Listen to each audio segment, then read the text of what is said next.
Kamusta mga Lods? Welcome to Ben Morris Channel at sa video na to pag-uusapan natin ang about financial literacy. Pero bago tayo mag-umpisa, intro muna tayo.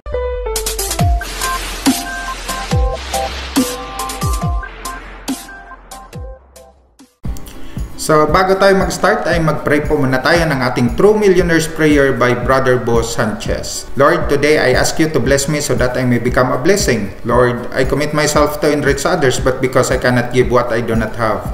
I commit myself to become rich. I commit myself to serve you and to serve the poor with my wealth. Today, I open myself to the abundance of your universe. Use me as your channel of love. Give me the ability to create wealth that will bless the world. Increase my financial wisdom and expand my territories. I place my life in your hands in Jesus' name. Amen. So my name po is Benjamin Tiaga, isang OFW dito sa Saudi Arabia, and at the same time I am a part-time financial educator dito sa International Marketing Group. So welcome po sa ating membership orientation IMG, where innovation meets inspiration. So bakit ba kami ng mga taga-IMG ay nagtuturo ng financial literacy for free? Kasi ang mission po namin ay makapag-educate ng 30 million families by the year 2030. So bakit ba kailangan natin maintindihan ang financial literacy? Kasi may mga challenges tayo in the future. Number one is an uncertain labor market. So dahil sa patuloy na pag-develop ng teknolohiya, may posibilidad po na maapektuhan tayo balang araw. Kasi may napapanood na nga tayo sa social media, di ba? Na ang isang food chain ay robot na yung nagsiserve. Tapos may mga company din, online transaction na lang ang business nila, kagaya po ng bangko. Kahit nakahiga ka lang, pwede ka na magpadala. Mayroon din tayong mga kababayan na nawawalan ng trabaho kasi yung company is nagbawas ng manpower or totally nag-close, no? Especially during the time of pandemic. So ang masakla pa doon kasi natanggal sa trabaho, napauwi ng Pilipinas, wala man lang may nakuhang benepisyo. Then low savings and high debt. So dahil sa hindi sapat ang kaalaman natin about financial literacy, ang nangyayari po na mismanage natin ang ating perang pinaghirapan. Isa na po ako dyan. Imbes na mag-ipon muna bago gastos, ang nangyayari gastos lang ng gastos kasi ang iniisip natin may matatanggap naman tayo na sahod. At kung ano lang yung matitira doon, yun yung sinisave natin. Ang problema, kung may biglaan tayong pangangailangan, hindi po sapat ang savings natin or yung na-save natin. Kaya may tendency na magkakaroon tayo ng utang. So, ang masakla pa doon, hindi naman po lahat. May mga kababayan po tayo na kahit medyo may edad na at sumasakit na yung mga kasukasuan sa kakatrabaho, but still, kumakayod pa rin para masustain yung pangangailangan ng pamilya at ng sarili nila. Then, number 3 is the high cost of education. So, sa mga mami and daddy po dyan na kagaya ko, paghandaan na po natin ang tuition ng ating mga anak. Huwag na po natin hintayin na dumating yung araw na nasa kolehiyo na sila bago tayo maghanda kasi ang mahal po ng tuition ngayon. Huwag na po natin hintayin na pumangit na yung mukha natin or pumapangit yung mukha natin kakahanap ng remedyo kung saan tayo kukuha ng perang pambayad ng tuition nila.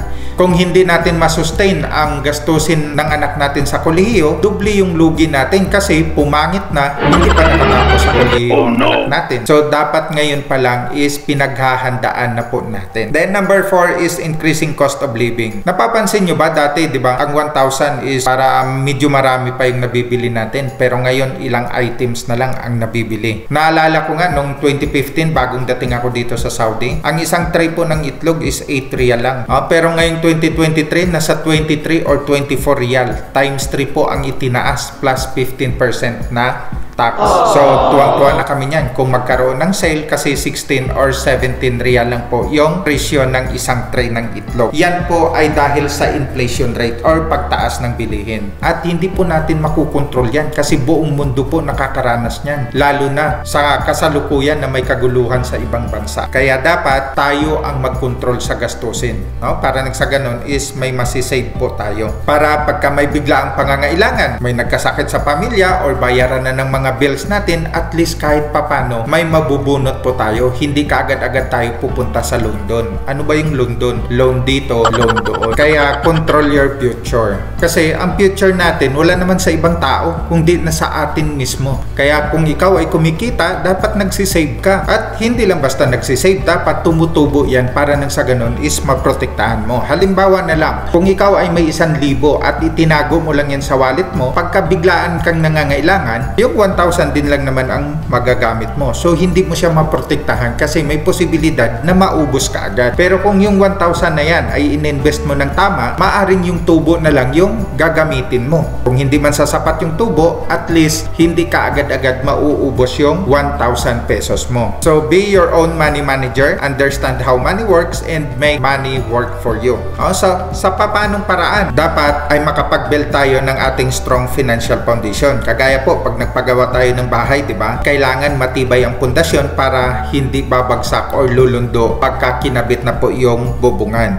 So ganun din po tayo. Dapat matibay din ang pundasyon natin para may lakas na di umaayaw. Number 1 is healthcare. So bakit healthcare ang pinakapundasyon natin? Kasi hindi naman natin alam kung kailan tayo magkakasakit. Hindi rin natin alam kung kailan tayo mawawalan ng trabaho, at hindi rin natin alam kung kailan tayo sunduin ni San Pedro, di ba? At least kung may healthcare tayo, may kaagapay tayo pagka bumigay ang ating kalusugan. Then, number 2 is life protection or life insurance. So, ito po yung instant money na matatanggap ng family natin na panggastos nila habang nag-a-adjust sila dahil na-pass away na po yung great provider nila. At kung kukuha tayo ng life insurance, wag lang basta life insurance, dapat may kasamang healthcare. Kasi pagka nagkasakit or nadisgrasya tayo, hindi naman agad-agad didiretso kay St. Peter, di ba? Minsan dumadaan pa tayo ng St. Luke, pag walang-wala, district hospital na lang kasi hindi po natin napaghandaan yung ating kalusugan or ang ating future. Number 3 is eliminate debt. So, dalawang klase po yung utang, needs at saka wants. So, kung nangutang tayo dahil kailangan talaga ng ating pamilya or para sa ating pamilya, so be it. Hindi naman talaga natin maiiwasan yung mangutang, lalong-lalo na sa kagaya natin na hindi naman ganun kalaki yung sinasahod. Pero kung nangutang tayo dahil lang sa material na gusto nating bilhin na not necessarily naman para sa ating sarili, baka pwedeng pag-ipunan na lang po muna natin. Para nang sa ganon is hindi po tayo magkaroon ng utang. Kasi alam naman po natin lahat na kung magkaroon tayo ng utang, lalo na kung may tubo, ay nakakasira po talaga ng budget.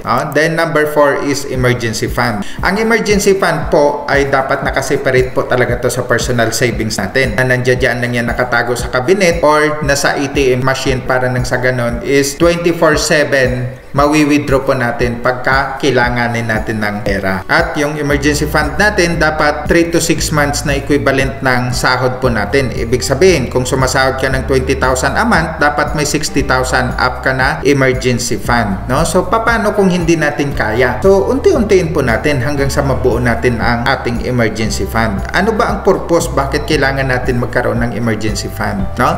Para nang sa ganon is hindi po tayo magkaroon or hindi tayo mapupunta sa utang or sa London pagka may biglaan po tayong pangangailangan. Kasi dyan po natin kukunin kung halimbawa may nagkasakit sa pamilya natin, bayaran na ng bills, pero pagka nagamit natin yung emergency funds po natin, palitan din po natin pagdating ng sahod. Para nang sa ganon, may magagamit na naman po tayo sa susunod na pangangailangan. Then, number 5 po yung investment. Bakit ba nahuli yung investment sa pag-build natin ng ating strong financial foundation? Kasi kung ano man ang na-invest natin ngayon, yan po ay reserve sa ating retirement. Para nang sa ganun is hindi tayo aasa sa ating mga anak. Hindi tayo magiging pabigat kasi sa totoo lang, hindi rin naman natin alam kung ano yung swerte ng ating anak. Maaring ang sinasahod niya ay sakto lang. Sabi nga ng iba, di ba? Ang sahod daw natin ay parang coke. Kung hindi sakto, zero. So at least kung may sarili tayong ipon, hindi tayo mangangamba na pagka nagkasakit tayo, saan tayo kukuha ng pera, at least panatag yung loob mo dahil pagka bumigay man ang katawan natin, may madudukot ka agad tayo. Next is build your financial foundation, the X-curve concept. So dito sa konsepto na to, hindi naman namin ginagarante na magiging successful ka agad tayo. Ang kagandahan lang nito ay makapagbigay kami ng idea kung paano natin ma-develop ang ating financial strategy nang sa ganon makapag-build tayo ng ating solid financial foundation para sa ating future. So ito yung kasalukuyang sitwasyon natin. May mabigat tayo na responsibilidad at ang income natin ay temporary. Bakit temporary? Kasi hindi naman natin alam kung hanggang kailan tayo may trabaho at lalong-lalo na hindi rin natin alam kung kailan tayo matitigok. So tigok talaga. Yan naman po yung reality. Kaya tanggapin na lang po natin. Wala pong forever dito sa mundong ibabaw. Sa kanta lang po yung forever young. Pero ang daily natin na pangangailangan is food, shelter, education, health, debts, and loans. Less secure tayo kasi bata pa nga tayo pero wala naman tayong enough na savings. Kasi nagtatrabaho tayo tayo para kumita ng pera, para may pagtustos tayo sa ating pamilya. Pero alam mo ba kapatid, na sa pagtanda po natin ay parehas lang naman ang pangangailangan natin. Kailangan pa rin natin kumain, kailangan natin ng shelter, maaring wala na po yung education kasi nakapagpatapos na tayo ng ating mga anak, pero vulnerable naman po yung kalusugan natin. Kaya baguhin na po natin ang ating strategy mga kapatid. Kahit gaano kabigat ang ating responsibilidad ngayon, dapat mag-ipon po tayo. Kasi kung ngayon pa nga lang na malakas tayo at kumikita ay kinakapos pa rin tayo financially, how much more kaya kung pagtanda natin? Pero kung tayo ay nagsisave sa ngayon, pagdating ng retirement po natin, we have a big savings at wala na po tayong responsibilidad. No? Kasi parehas din lang naman ang pangangailangan natin, pero mas mahirap pagtanda natin kasi wala na tayong active income. Next is the power of compound interest, the rule of 72 na na-discovered po ni Albert Einstein. Sa process na to, dito natin malalaman kung magkano ba ang kikitain at ilang taon bago dudoble ang perang ininvest natin. Ang gagawin lang po natin ay i-divide po natin sa 72 ang interest rate, then malalaman natin kung ilang taon bago dudoble yung pera natin. So may tatlong scenario po tayo dito, A, B, and C. So kung ikaw ay nag-invest sa edad na 29 years old ng 100,000 sa isang investment company or sa kay investment A na nagbibigay ng 4% na interest rate per annum, i-divide lang po natin sa 72. 72 divided by 4 is equals to 18. Ibig sabihin, 18 years bago mag-double ang pera po natin. No? Kaya pag edad mo ng 65 years old, ikaw ay may 400,000 pesos. Pero kung ikaw naman ay nag-invest sa investment B na nagbibigay ng 8% na interest rate per annum, so same din lang ang gagawin natin. 72 divide 8 is equals to 9. Ibig sabihin, every 9 years magdodouble yung pera mo. Kaya pag edad mo ng 65 years old, may 1.6 million pesos ka na. Pero kung ikaw ay nag-invest sa stock market through mutual funds sa kay investment C na nagbibigay ng 12% na interest rate per annum, i-divide lang po natin sa 72 yan. 72 divide 12 is equals to 6. Ibig sabihin, every 6 years magko-compound ang pera mo. Kaya pagdating ng 65 years old, may 6.4 million pesos ka na. Pero ang tanong mo, paano kung ikaw ay 40 years old? Kapatid, ikaw lang po ang nakakaalam ng financial needs mo. Kung gusto mo magkaroon ng milyon, so lakihan po natin. Pero kung gusto mo ng sakto lang, so discretion mo po yon. Pero ang tanong ko naman, ikaw ba ay may 100,000 na one-time, big-time na pang-invest sa stock market through mutual funds? So kung wala, alam mo ba na si International Marketing Group ay maka-registered sa Security and Exchange as brokerage para maka-access tayo sa stock market through mutual funds? No? Ang gagawin lang po natin, magpa-member po tayo dito, and once we become a member, automatic may 1,000 na initial investment po tayo sa Soldibo Mutual Funds. No? At pwede po tayo makapag-top up for as low as 20 pesos. So pwede mag-top up ng 20 pesos? Pwede po. No? Dito sa IMG, may mararating ang 20 pesos mo. Kaya wag po kayo maniniwala dun sa mga nagsasabi na in just 1 month magdo-double yung pera natin. No? Or tutubo ng 70% ang pera natin. No?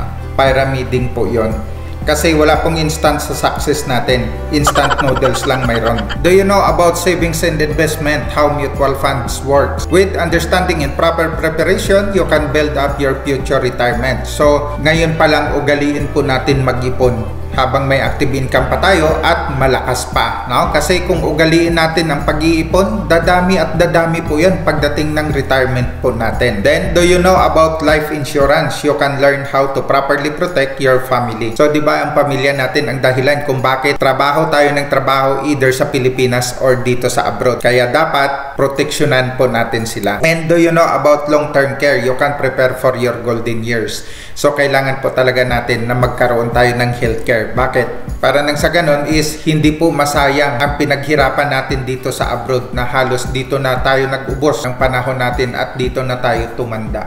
So ito po yung nagustuhan ko sa kay IMG kasi hindi lang basta member ka, kundi may mga benefits ka na mapapakinabangan mo, either buhay or matigok ka na. So watch this.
Oh, di ba? Ang daming mga benefits ni IMG once you become IMG member. So ano pang hinihintay mo? Arat na. Para makumpleto ang ating financial plan, ito ka. May mga katanungan, syempre. What if I die too soon? Ang solusyon natin dyan is life insurance or instant money na matatanggap ng family natin pagka tayo ay napass away. At what if I live too long? Ang solusyon naman natin dyan, mabigyan tayo ni Lord ng 70, 80, 90. So may investment and long-term care po tayo. And alam mo ba na yung 3 major financial needs na kailangan natin para makumpleto ang ating financial picture, kagaya ng number 1 is investment to generate continuing income for you when you retire. No? So dahil sa tayo ay nag-ipon or pinaghandaan natin ang ating future habang malakas at may active income tayo, so letting money work for us na. Then number 2 is income protection or life insurance. Ito naman po yung instant money na magagamit ng ating family na makakatulong din sa education ng ating mga anak at makabayad ng utang na iniwan natin. Then number 3 is healthcare, to provide you healthcare when you retire or when you stop working. So ang tanong ko sa iyo, gaano ka na ba kakomportable sa iyong healthcare situation pag nag-edad ka na ng 60? So depende po yan sa magiging decision mo.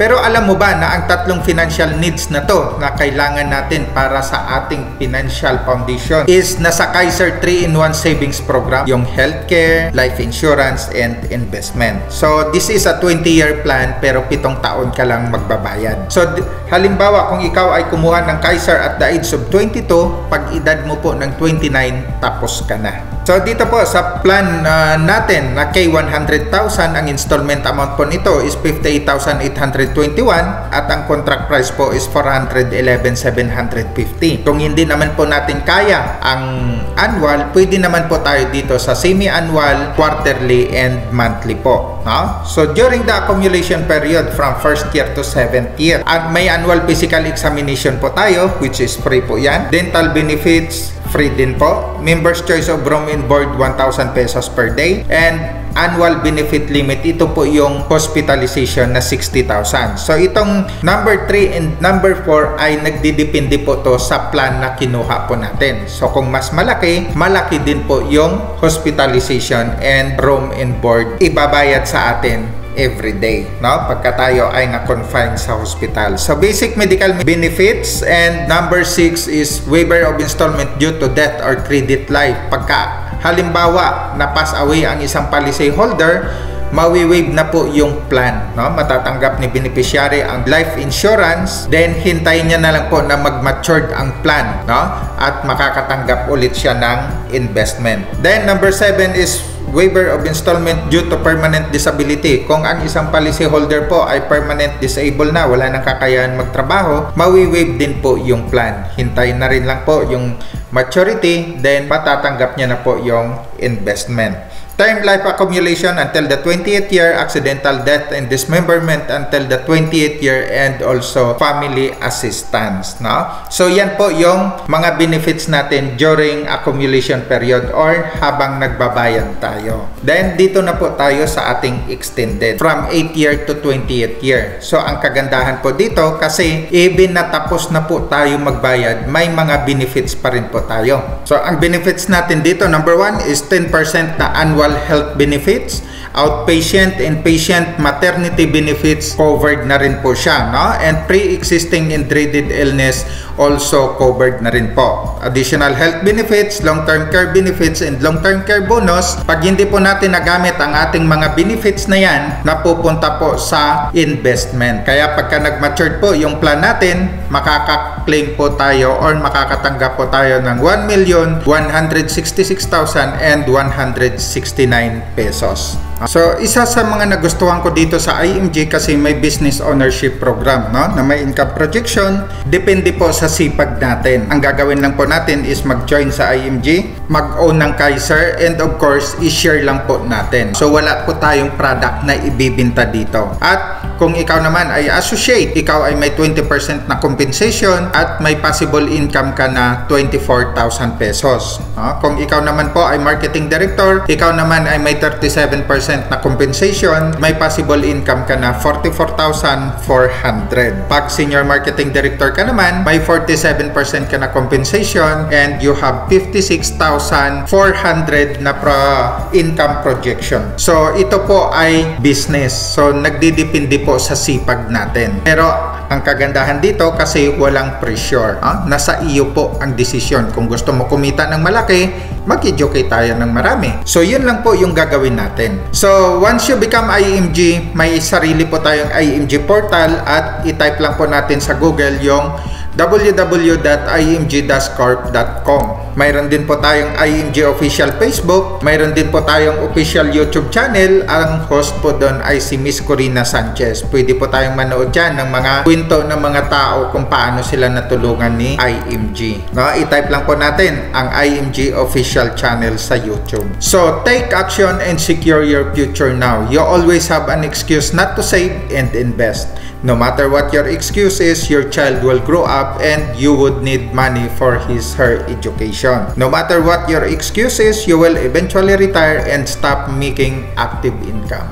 So you have to be prepared for this kind of situation. Bakit? Kasi no matter what your excuse is, one thing is for sure, you're going to get old next year. So advance happy birthday po. Kaya take action and secure your future now. Be with a group who inspires you. When the member of your group save, they will also inspire you to save. IMG mission is to convert people from being spenders to savers and teach them how to save the right way. Start your journey towards financial freedom with IMG.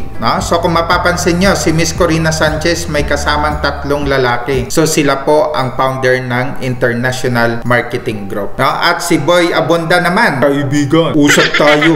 Siya naman po yung ambassador ng Manila Bankers Life Insurance. At si Tita Shawi naman ay hindi siya nangangamba kasi siya po yung ambassadress ng Kaiser 3-in-1 Savings Program or ng Kaiser Healthcare. So how to start or become a member? Tanungin nyo lang po yung taong pinag-inquiran nyo. Or pwede nyo rin po ako kontakin sa link na nasa comment section para ma-assist ko po kayo. So hanggang dito na lang ang aking video. God bless us all.